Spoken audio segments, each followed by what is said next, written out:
राधे राधे दोस्तों, हमारे miniature stories में आपका स्वागत है। आप हमारी कहानी सुनने से पहले हमारे चैनल को लाइक एंड सब्सक्राइब कर दें। यह कहानी एक लालची राजा की है। उसके पास सोने की कभी कमी नहीं थी, लेकिन जितना ज़्यादा सोना बढ़ता वह और अधिक सोना चाहता। उसने सोने को खजाने में जमा कर लिया और हर रोज उसे गिनता रहता था।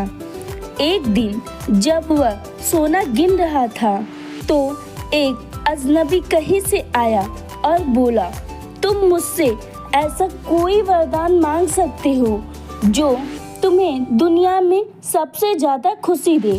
राजा खुश हुआ और उसने कहा, मैं चाहता हूँ कि जिस चीज को छूऊं वह सोने की बन जाए। अजनबी ने राजा से पूछा, क्या तुम सचमुच यही चाहते हो? राजा ने कहा, हाँ। तो अजनबी बोला, कल सूरज की पहली किरण के साथ ही तुम्हें किसी भी चीज को छूकर सोना बनाने की ताकत आ जाएगी। राजा ने सोचा कि वह तो सिर्फ एक सपना था, यह सच नहीं हो सकता। लेकिन अगले दिन जब राजा ने उस किसी भी चीज को छुआ तो वह पलंग की बन गई।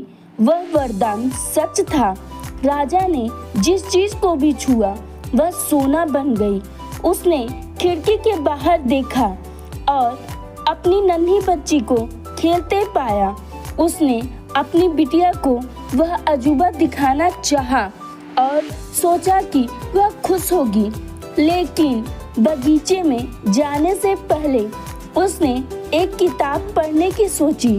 उसने जैसे ही उस किताब को छुआ वह सोने की बन गई।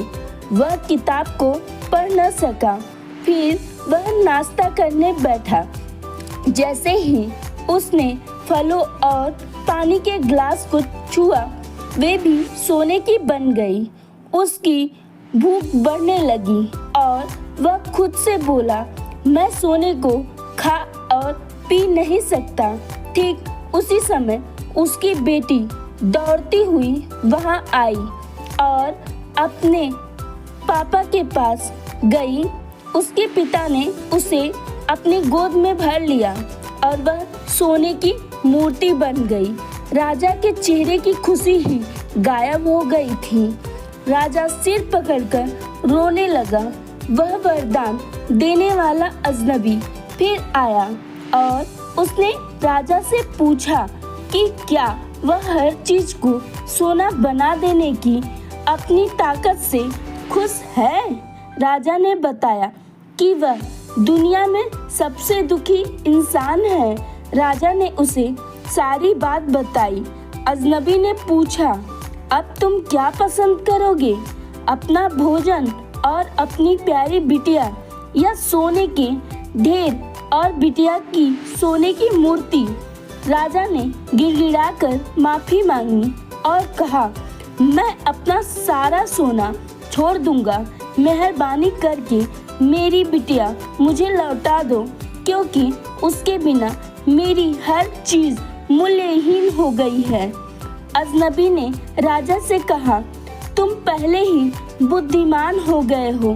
और उसने अपने वरदान को वापस ले लिया।